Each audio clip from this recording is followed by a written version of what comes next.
हाँ कुलदीप, जो आप क्वेश्चन पूछ रहे हो Ashoka the great, in fact ये जो ग्रेट है ना, ऐसा एडजेक्टिव है जो किसी नाउन के साथ लगाकर हम उसका इंपॉर्टेंस दर्शाते हैं। तो याद रखना, ये आर्टिकल चैप्टर में पढ़ोगे आप कि द का इस्तेमाल हम करते हैं सुपरलेटिव डिग्री ऑफ एडजेक्टिव के साथ, वो बाद में आप आर्टिकल में पढ़ते हो। लेकिन अशोका द ग्रेट इस ग्रेट वर्ड के को एम्फसाइज करके इसके साथ द लगा है। लेकिन देखो अलग अलग तरीका कहते हैं, बोलने का तरीका है। अशोका द ग्रेट, लेकिन द ग्रेट अकबर बोलते हैं, है ना। तो इसीलिए उसमें कोई प्रॉब्लम नहीं है। सुपरलेटिव डिग्री ग्रेटेस्ट के साथ द आना चाहिए था, लेकिन कभी कभी हम किसी के ग्रेटनेस दिखाने के लिए उसके साथ द लगा देते हैं, तो यहाँ पे उस एडजेक्टिव के साथ लगा दिया है। आज देखो इसमें नीचे चलो, अंकित का क्या है। अंकित, कैट का सिलेबस करा दीजिए। कैट में है क्या, आपका ज़्यादा पैसेजेस आता है कैट में। और ग्रामर मैंने कहा ये 3499 में जो ग्रामर है और जो चैप्टर्स है वो, और मतलब मैं कह सकती हूँ उसके अलावा कुछ हो ही नहीं सकता जो ऑब्जेक्टिव एग्जाम में कहीं पर भी आएगा। सिद्धार्थ, जो ये ट्यूसडे थर्सडे सैटरडे वाला आप इंग्लिश 5 वाले जो हो, याद रखना आपका ट्यूसडे थर्सडे सैटरडे क्लास चलता है, क्योंकि मंडे वेंसडे फ्राइडे एक प्रैक्टिस बैच चलता है जो एसएससी मेंस वालों का है। और जो लोग एडिशनल एक और बैच है जिसमें passage, cloze test, sentence arrangement ये सब करवाते रहते हैं प्रीवियस क्वेश्चन पेपर्स से, तो वो चलता है मंडे वेंसडे फ्राइडे, वो अलग है। और क्या है क्वेश्चन? 3:30 बजे बेटा मैं इसलिए आई थी क्योंकि मैंने कहा ना आपको उस दिन जो क्रैश कर गया, तो इन लोगों ने क्या किया ना, थोड़ा सा आगे पीछे करके बैचेस को मैनेज किया था 2 दिन, और 5 से 7 ही है जो मेरा क्लास है, ये ध्यान रखना। नीचे चलो, और कुछ पूछा गया है। और नीचे सिद्धार्थ, मैंने कहा था आपको परसों प्रॉब्लम हुआ, क्रैश कर गया था, तो कल मैंने फिर उसको कंपनसेट करने के लिए क्लास लिया है। चलो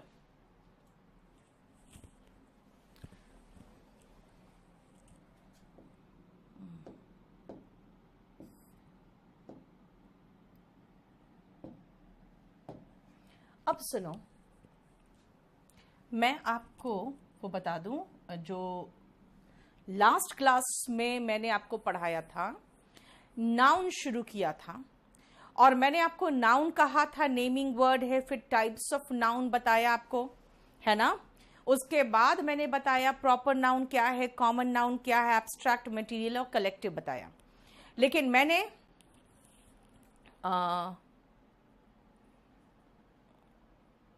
thank you so much Diwakar.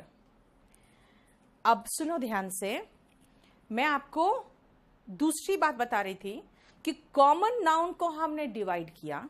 कैसे डिवाइड किया? तो मैंने कहा एक काउंटेबल होगा और एक अनकाउंटेबल होगा। फिर मैंने कहा यार काउंटेबल अनकाउंटेबल क्या है, मतलब कैसे पहचानेंगे? तो मैंने कहा देखो आर्टिकल ए और एन है भाई, काउंटेबल के साथ ही आएगा जिसकी गिनती कर सकते हो, सिंगुलर के ही साथ आएगा क्योंकि ए और एन का मतलब एक होता है ना। तो ये सब चीजें हमने छोटी छोटी चीजें लेकर सारे पार्ट्स ऑफ स्पीच को एक साथ देख लिया, किसके साथ आएगा, किसके साथ क्या आएगा। वो अभी क्वेश्चंस कराएंगे तब आपको समझ में आएगा इंपॉर्टेंस। फिर मैंने कहा कि भाई हम जेंडर बेस्ड भी हम नाउन को डिवाइड कर सकते हैं, मस्कुलिन, फेमिनिन और न्यूटर जेंडर, यानी जो मादाएं होती हैं उनको फेमिनिन में, जितने जो नर होते हैं वो मस्कुलिन में, जिनका कोई जेंडर नहीं होता जैसे सोफा हो गया, पलंग हो गया, टेबल हो गया, वो हो गया न्यूटर जेंडर में। और कोई कुछ ऐसे नाउन्स होते हैं जो मस्कुलिन और फेमिनिन दोनों के लिए इस्तेमाल होता है, जैसे टीचर, लॉयर, क्लाइंट, कस्टमर, इन सबको तो हमने उनको कॉमन नाउन में रख दिया। ठीक है, अब आते हैं कि ठीक है हमने एक बार तो कॉमन नाउन का काउंटेबल देख लिया, जेंडर बेस्ड देख लिया, अब हम चलते हैं अनकाउंटेबल नाउन में। तो अनकाउंटेबल नाउन में बहुत बड़ा एक लिस्ट है और उस लिस्ट को पढ़ना पड़ेगा। क्यों? क्योंकि ध्यान से सुनो, एयर अनकाउंटेबल है, सबको पता है। वाटर, पानी अनकाउंटेबल है, सबको पता है। इतना कम छोटी चीजों पे क्वेश्चंस आपसे नहीं पूछा जाएगा, ठीक है ना? तो कहां से पूछा जाएगा? तो आपसे ऐसे ऐसे अनकाउंटेबल नाउन से क्वेश्चन पूछा जाएगा कि एक तो पहले उसकी मीनिंग ही नहीं आती, पहली चीज, और दूसरी मीनिंग आ जाए तो हमें पता ही नहीं है कि वो अनकाउंटेबल है। तो इसलिए क्वेश्चन वहां से पूछा जाता है। इसलिए मैं अनकाउंटेबल नाउन में अब आना चाहती हूं, लेकिन वो लिस्ट बहुत अच्छा खासा बड़ा है। उसको करने के बाद हमें सीधा क्वेश्चन में जाना पड़ेगा। तो क्यों ना हम एक और चीज देख लें कि जो मैंने आपको कलेक्टिव नाउन और एब्स्ट्रैक्ट नाउन बताया था, है ना? एब्स्ट्रैक्ट नाउन में कोई ज्यादा झंझट नहीं है। कलेक्टिव और मटेरियल में, तो मटेरियल में भी झंझट नहीं है। खाली एक छोटी सी बात, जो कलेक्टिव नाउन आपने लिखा था ना, कलेक्टिव नाउन में एक छोटा सा काम कर लो खाली, कि कलेक्टिव नाउन में लिख लो कि भाई इसमें हमें पढ़ना क्या है। आपने जहां कलेक्टिव नाउन लिखा था वहां पे लिखोगे कि इसमें हमें पढ़ना क्या है। सबसे पहले आपके साथ मैं कुछ शीट्स शेयर करने जा रही हूं। उसमें 2 शीट होगा कलेक्टिव नाउन के लिस्ट का। क्या है वो? भाई, ग्रुप ऑफ पीपल को क्राउड कहते हैं। ग्रुप ऑफ जो बहुत गुस्से में लोग हैं उसको मॉब कहते हैं, ठीक है? उसके बाद ग्रुप ऑफ सोल्जर्स यानी कि सैनिकों के ग्रुप को आर्मी कहते हैं, ठीक है ना? तो पुलिसमैन के ग्रुप को, वो शायद नहीं पता होगा, उसको पॉसे कहते हैं, है ना? फीमेल जो लड़कियां हैं उनके ग्रुप को बेबी कहते हैं। तो और लेबरर्स के ग्रुप को, सोचो मजदूरी करते हैं बेचारे, इतने शराफत में रहते हैं, लेकिन उनके ग्रुप को गैंग कहते हैं, ठीक है? उल्लुओं के ग्रुप को पार्लियामेंट कहते हैं। अब बताओ, है ना? तो समझ में आ रहा है? बहुत अजीब अजीब से नाम मिलेंगे आपको, इसीलिए नेम्स ऑफ कलेक्टिव नाउन ये आपको रटना पड़ेगा। जो पढ़ना है, कहां से क्या पढ़ना, वो मैं बता रही हूं आपको।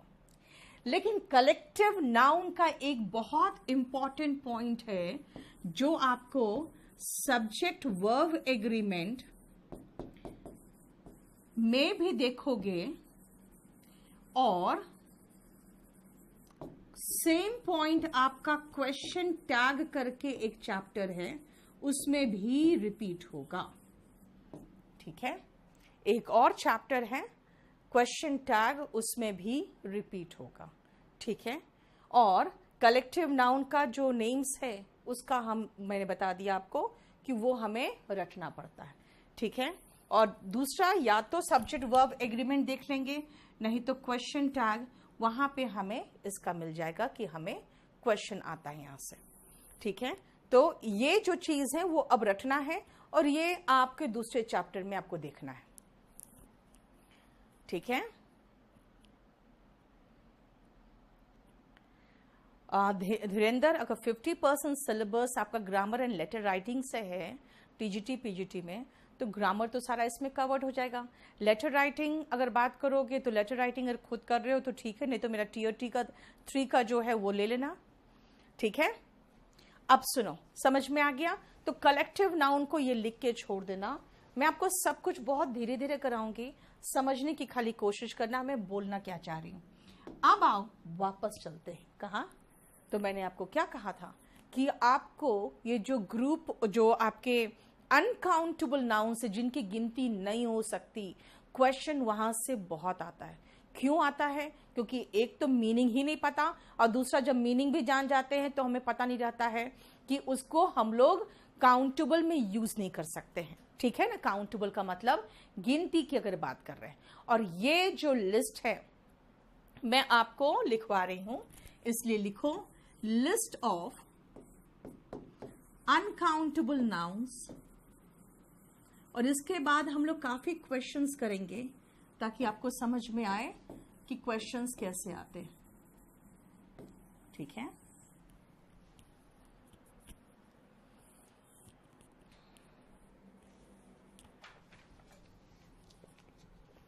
पहले आप लोग थोड़ा लिखो, फिर आपको समझाऊंगी मैं।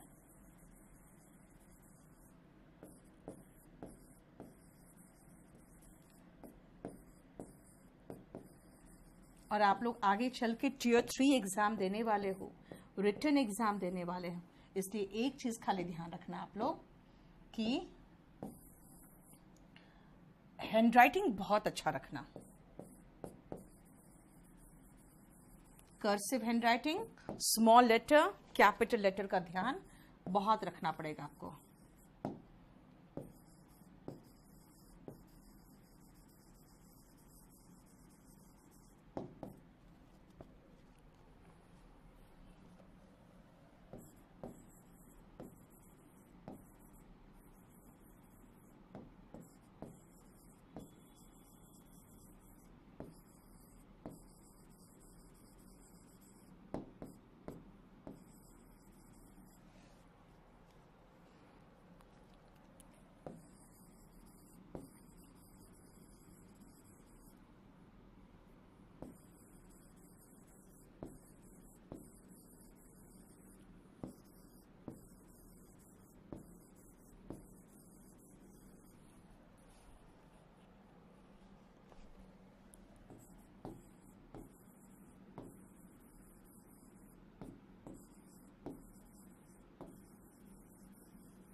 और इसमें जो वर्ड आपको समझ में नहीं आ रहा है वो फटाफट पहले तो उतार लो और उसका मीनिंग समझ लो, क्योंकि नाउन में ध्यान रखना, ज़्यादा कुछ नहीं, बस खाली जो कंफ्यूजिंग नाउन है ना, जो आपको सही में समझ में नहीं आता है, क्वेश्चन वहीं से आते हैं बस।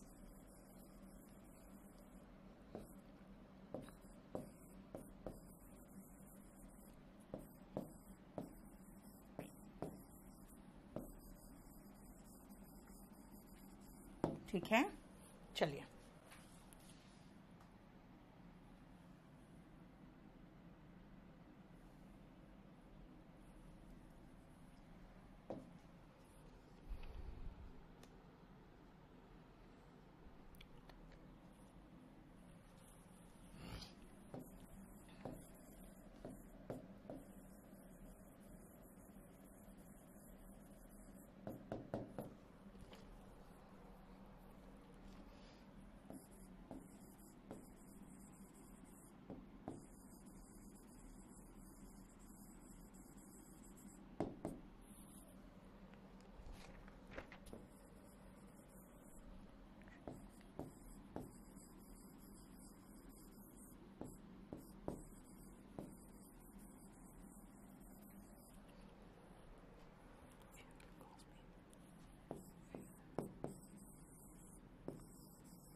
मैं चाह रही थी एक ही पेज में आ जाए, इसलिए मैंने एक साथ सब थोड़ा सा साइज छोटा किया, बाकी एक ही पेज में सब लगा दिया। ठीक है, क्लियर?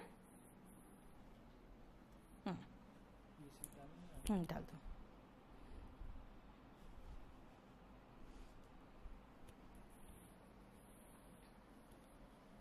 बेटा हैंडराइटिंग कैसे सही करते हैं, चलो मैं आपको 5 मिनट में कभी बता दूंगी। साउंड लो है, जरा देख लो एक बार। 50%, अच्छा हो गया इसका। आर्टिकल का क्वेश्चन कुछ नितेश पूछ रहे हो आप मेरे बुक से, मैं बता दूंगी, रुक जाओ। आप वॉल्यूम 1 से कोई भी क्वेश्चन पूछोगे क्लास के लास्ट में मैं बता दूंगी। और ऐसे संडे को मैं 2 चैप्टर का डाउट ले रही हूँ, पैसिव वॉइस और नरेशन का। पैसिव वॉइस तो लोड हो गया होगा डाउट्स का, नरेशन का कर दूंगी मैं नेक्स्ट क्लास में संडे को।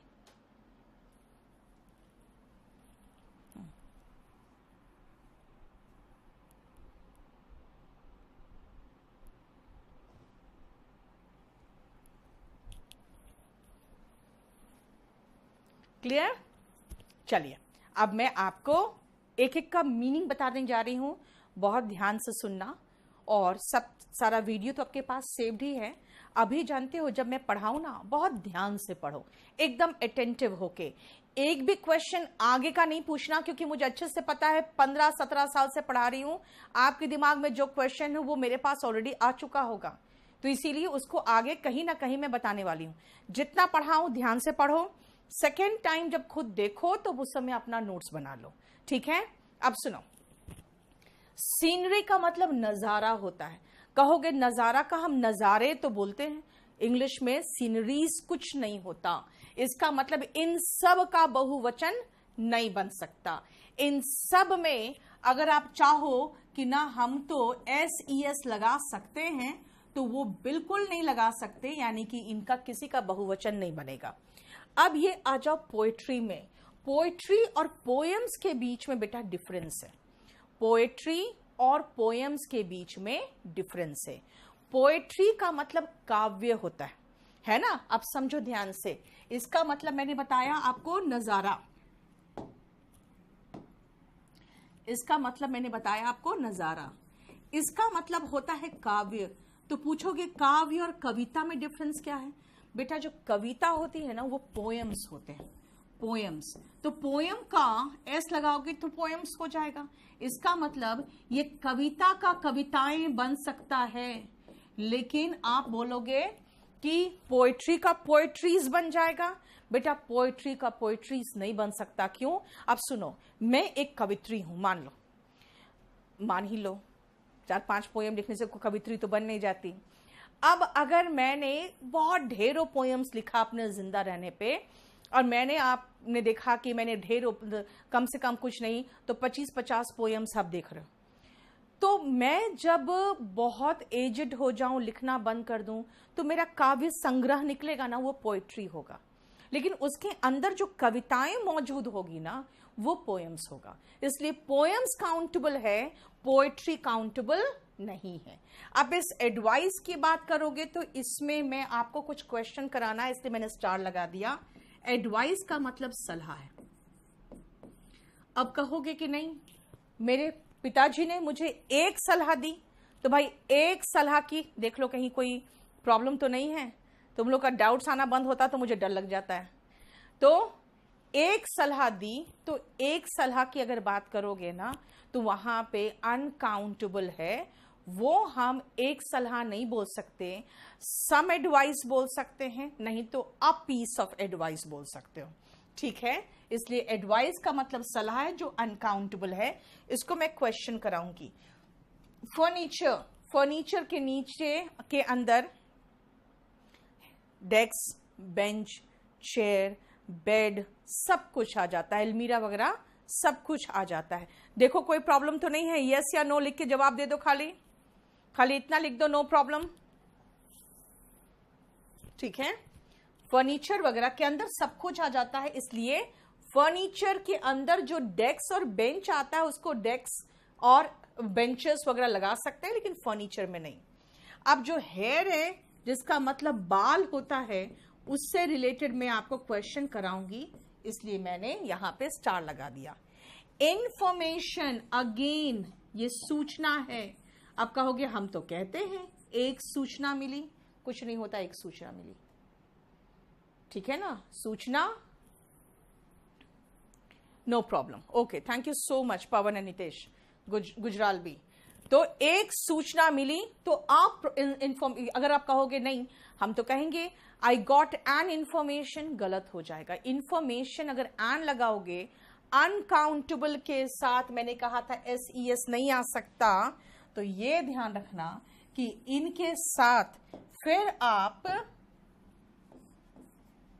ए और एन भी नहीं लगा सकते ना। अब बताओ कहां ये सब चीजें पढ़ाई है आपको मैंने? तभी तो मैंने कराया था उस दिन। क्या करवाया था? कल ही तो कराया था मैंने आपको कि भाई अनकाउंटेबल है, उसका बहुवचन नहीं बन सकता, उसका प्लूरल नहीं बनता, प्लूरल वर्ब नहीं लेता, आर्टिकल ए और एन नहीं ले सकता है, क्योंकि जिसकी गिनती नहीं हो सकती उसमें एक कहां से लगा दोगे? तो वही, हाँ, सम इंफॉर्मेशन हो सकता है। नीतीश बताओ क्यों हो सकता है? मैंने आपको पढ़ाया था, याद करो, कल लिखवाया था, अनकाउंटेबल में भी सम था और सिंगुलर में भी सम था और प्लूरल में भी सम था, यानी सम तीनों में था तो हम तीनों के साथ लगा सकते हैं। आए समझ में ना? कल क्यों लिखवाया था वो देखो ध्यान से और उसको समझने की कोशिश करो। फ्यूल में भाई जो ईंधन है, ईंधन को आप काउंट थोड़ी कर सकते हो, है ना, इसीलिए फ्यूल का फ्यूल्स नहीं होता। देखो बेटा, ये कॉस्ट जो है ना, मैं आपको नाउन पढ़ा रही हूं। अगर मैं वर्ब पढ़ाती तो सिंगुलर वर्ब में कॉस्ट में एस लगा सकते थे, जैसे दिस पेन कॉस्ट्स 10 रुपीज, तब कॉस्ट में एस लग जाता। लेकिन अब कहोगे कि ये क्या है, मैं पूरा अनकाउंटेबल नाउन का लिस्ट बता रही हूं, इसका मतलब है किसी चीज की कीमत, तो कीमत के साथ आप कभी भी, पता नहीं, देखो तो सही है, बड़ी ई की छोटी क्या होता है उसमें, है ना, उसका जो प्राइस होता है, ठीक है। तो प्राइस की अगर हम बात करें तो कभी भी हम नाउन के रूप में इसमें एस नहीं लगा सकते। देख लो, बताओ कोई प्रॉब्लम यहां तक? क्लियर? अब सुनो, यहां तक कोई प्रॉब्लम नहीं, लेकिन मैंने आपको ये लगाया है कि एडवाइस और हेयर से रिलेटेड हम कुछ क्वेश्चंस करेंगे, ठीक है। इसको मिटा दूं मैं,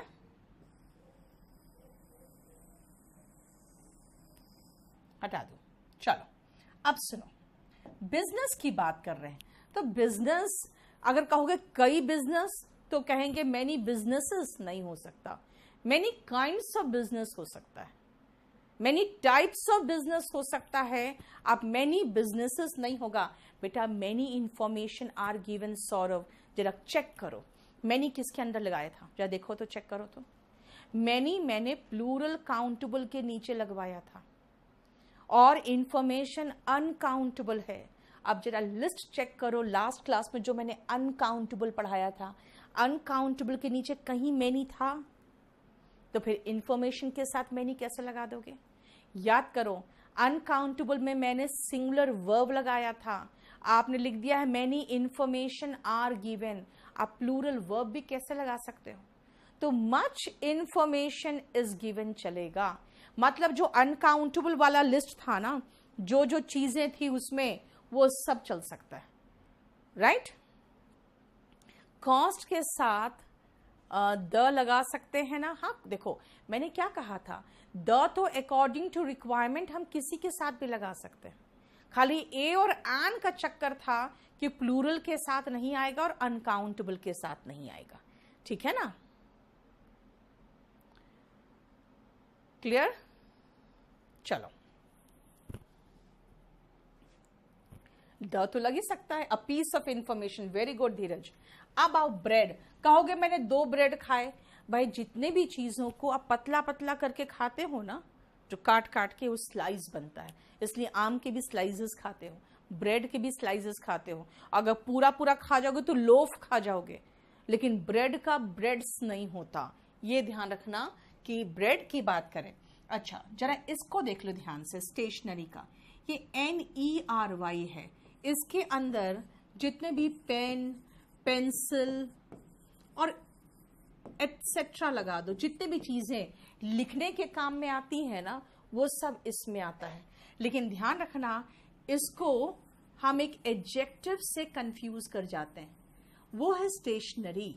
जैसे मैं कहूं स्टेशनरी वैन, इसका मतलब कोई वैन जो खड़ी थी। स्टेशनरी ट्रक यानी कि जो ट्रक खड़ी थी, इसका मतलब स्थिर होगा, जो कि मूव नहीं कर रहा है। तो एक तो इस नाउन को मैं इस एडजेक्टिव से हम लोग कंफ्यूज करते हैं। दूसरी बात है स्टेशनरीज कुछ नहीं होता।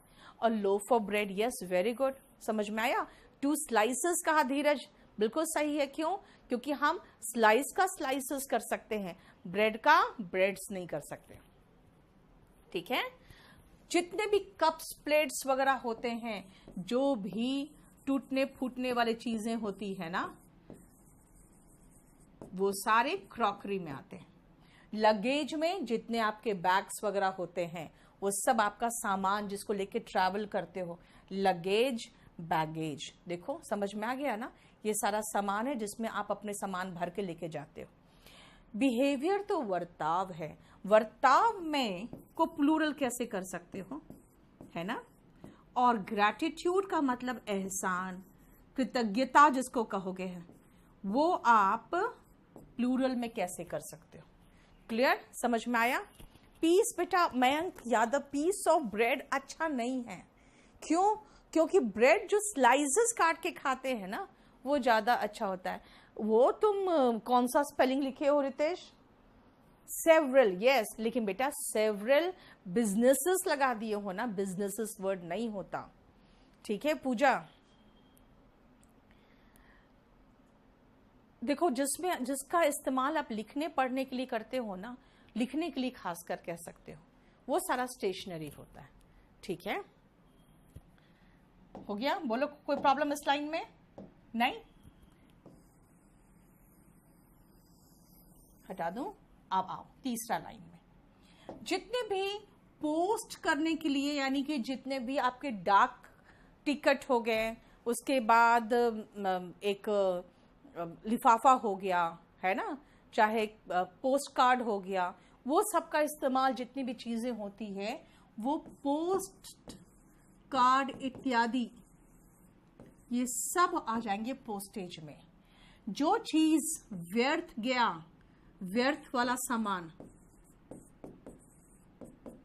वो वेस्टेज है। जैसे कि अगर सुनार का देखा जाए तो उसका वेस्टेज भी फ्रूट। बेटा भी रुक जाओ निकिता, आगे की बात मत करो। आप लोग खाली है ना, एक काम करना, आपको लगे कि मैम बाई चांस कहीं ये ना छोड़ दे, तो उसको कहीं कोने में लिख के रख लो। मैं चैप्टर खत्म करूंगी, फिर आपके क्वेश्चंस भी ले लूंगी। आगे का मत करो बेटा। विजय कुमार का देखो प्रॉब्लम क्या है बेटा, लगेज में है ना सारा सामान आ जाता है, आपकी बेडिंग वगैरह भी आ जाएगा। बैगेज का मतलब बैग से रिलेटेड हो गया, बैगेज, है ना। एक बार रिफ्रेश करके चलाओ विजय, हो जाएगा। गीता आप भी। मैम द का यूज इंग्लिश सब्जेक्ट के लिए नहीं होता है बेटा। ये आप जो पूछ रहे हो आनंद, वो आर्टिकल का पूछ रहे हो। द इंग्लिश नहीं होगा, भाषा के साथ द नहीं आता है। ठीक है, हाँ, आई पुट देयर लगेज, वो तो ठीक है। इन क्लोक रूम बिल्कुल सही है। शौर्या, लॉट्स ऑफ इंफॉर्मेशन बिल्कुल चलेगा। क्यों? क्योंकि लॉट्स ऑफ मैंने काउंटेबल और अनकाउंटेबल दोनों में लिखा है। ठीक है, अब आओ नॉलेज। नॉलेज की गिनती तो हो नहीं सकती है। क्यों? क्योंकि वो ज्ञान है। ज्वेलरी यानी कि जितने भी आपके आभूषण हैं, वो सारा ज्वेलरी में आता है। ब्रेकेज यानी कि जो टूटा फूटा हुआ,